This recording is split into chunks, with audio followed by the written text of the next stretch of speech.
Can you imagine spending 20 or 30 years meticulously planning every single tactical detail of a military life, the postings, deployments, only to step completely blind into one of the most critical financial missions of your life, your own retirement? It sounds crazy, right? But let's look at what is actually happening across the landscape today. It happens far more often than you think. I see ADF members all the time who can coordinate complex joint operations in their sleep, but when it comes to their own family's financial transition, they're flying blind on an assumption-based approach. They simply assume everything is going to be fine. But here's the reality. Transitioning out of the Australian Defence Force isn't just a matter of handing back your gear and waiting for a pension cheque to drop. If you get the sequencing wrong, between your ADF benefits, your DVA entitlements and your CSC super, it can trigger massive tax traps or permanently derail your lifelong payouts. Most people think, hey, I've got a defined benefit scheme, I've done my time, I'll just figure this out myself when I discharge. But the truth is that military finances are a highly specialised minefield. What works for a civilian corporate worker will absolutely fail for an ADF veteran. You cannot treat a military exit like a standard corporate resignation. At National Service Financial, we provide specialised military financial advice to veterans and their families. We don't just talk the talk. Our founder spent 20 years in uniform, and we've helped thousands of veterans to set themselves up financially for life during and after service. We understand the unique complexities of CSC super, DVA funding, and how to maximise your retirement position. So g'day, I'm Steve Owen, Financial Advisor at National Service Financial. So let me tell you who this episode is for. If you've served or have served in the ADF and are thinking about retiring now or in the next 10 years, if that's you, then listen in. Now, of course, this episode is general advice only and does not take into account anyone's personal circumstances, so please always seek professional financial advice before making any decisions. In this episode, I'm breaking down the 6 things you must know before you retire from the ADF, so you don't leave your hard-earned wealth on the table. Well, let's get into it. Step number 1 is to get your bearings. Now, step 1 is very simple, but it's critical. You have to know exactly where you're currently standing financially. You need to map out the 4 core pillars. Where are your ADF benefits? How are your DVA claims tracking? How is your CSC super structured? And do you have any other investments that you currently hold? It often requires a multi-year phased approach, which is why getting ahead of the curve is critical. The trap is, by leaving everything to the year before you walk out the door, you miss the sequencing benefits that can absolutely change the game. You cannot treat these entities like isolated silos. Why? Because an action taken in one area can permanently damage another.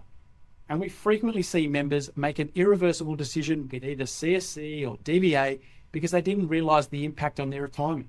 They click a button, sign a form, and realise that it's too late and they've locked themselves out of maximising their true entitlements. So stop guessing, collect all your financial information, request a formal, up-to-date benefit estimate, get your financial statements, and create your own household profit and loss and balance sheet. Now, knowing where you stand is essential. Knowing where your money is coming or going gives you choices. But if you don't pair that data with a clear vision of the future, you're just spinning your wheels. So step 2 is to define your post-ADF goals. What are your actual goals? And I don't mean a vague idea like, I want to sit on the beach and relax. You need to define your career, your personal, your income, and travel goals with hard, cold numbers. Retirement really means that you completely stop working at age 45 or 50. You might want to pivot to a civilian career, launch a consulting business, or travel with your family. If you don't know the exact lifestyle you're attempting to fund, then you can't build an asset base and a financial plan to support it. Think about the massive lifestyle inflation that occurs when you lose ADF subsidised housing or medical benefits. If you want to travel overseas every year, well, that requires a completely different reliable income stream, rather than if you're just looking to renovate the family retirement home down on the coast. So your tactical next step is to sit down with your spouse this weekend and write out a post-service roadmap of the things you'd like to achieve over the next 1, 3, 5, 10 years financially. Separate it strictly into the things that you need and the things that you want, so that you can accurately price out absolute financial freedom. Put some priority around these goals so that you know what you're also willing to trade off. Once you know the price of those goals, the next logical question is all about the clock. Step 3 is all about timing. When do you actually want to drop the papers? And can shifting that date, even by a few months, radically change your financial trajectory? If you are under an older defined benefit scheme like MSBS or DFRDB, your lifelong pension outcome is heavily tied to your final average salary. I regularly see members who are utterly exhausted by their ADF careers, and they completely ignore the fact that by staying through an upcoming pay rise, that they can maximise their final average salary, which could permanently boost their index pension for the rest of their life. You also have to explicitly look at how this lines up with a spouse. If your partner is still at the peak of their earning capacity, or if you're trying to balance tax brackets during your transition year, the exact timing of your final rec and long service leave payouts matters immensely.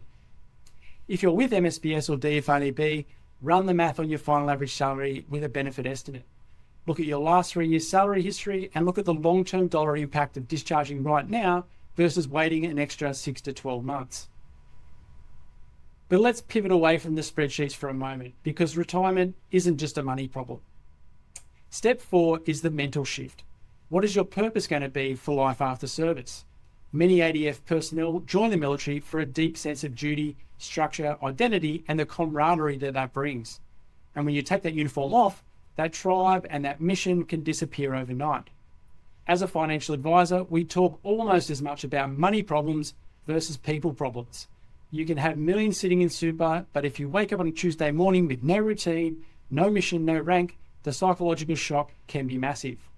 Let me share an example from our daily practice. So let's talk about Warrant Officer Bob. He's 48, he's married with 3 kids, he's served for 30 years, and he's doing okay financially.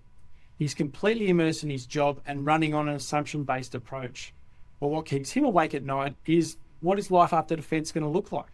Who can I actually trust? And he focuses entirely on the logistics of leaving, but the moment he steps into civilian life, he realises he's deeply homesick for the routine and the respect of the military.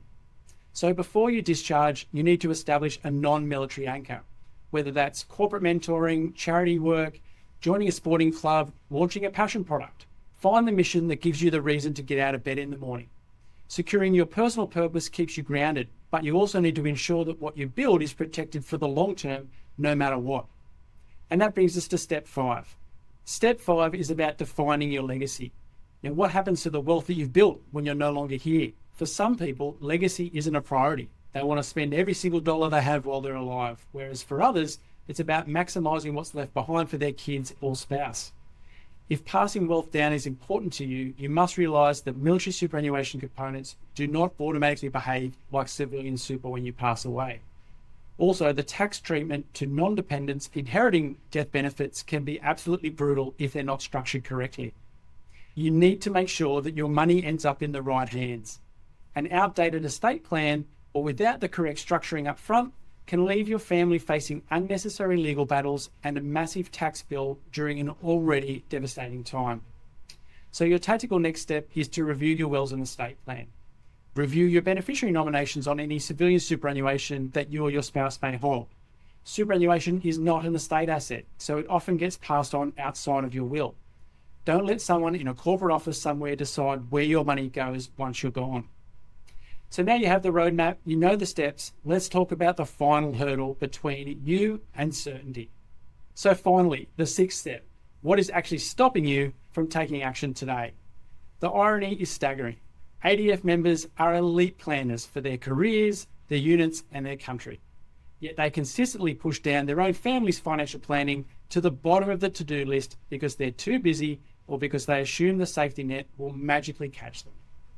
It usually comes down to the classic objections, the fear of the upfront cost of professional financial advice, or the stubborn mindset of, I can just do this myself, I've got a defined benefit anyway. But let's be entirely candid. You only get to retire from the Defence Force once. You cannot afford to get the sequencing wrong.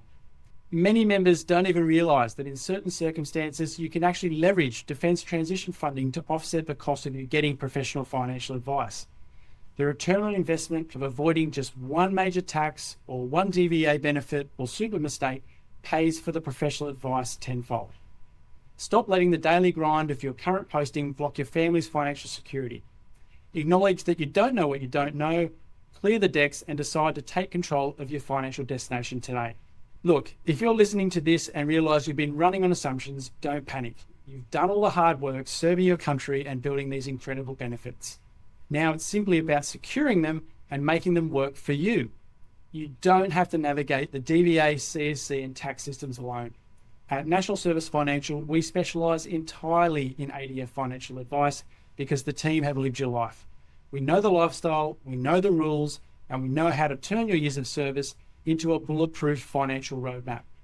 If you want a team with lived experience to look over your shoulder, hold your hand through the process, and provide a documented plan to take you from where you want to be to where you want to get to, reach out to us. Head over to nationalservicefinancial.com.au and let's get your retirement transition sorted. Don't leave your retirement to chance. Plan it like the critical mission that it is. Thanks for tuning in to Military Money. I'm Steve Owen. Look after yourself, and I'll catch you in the next one.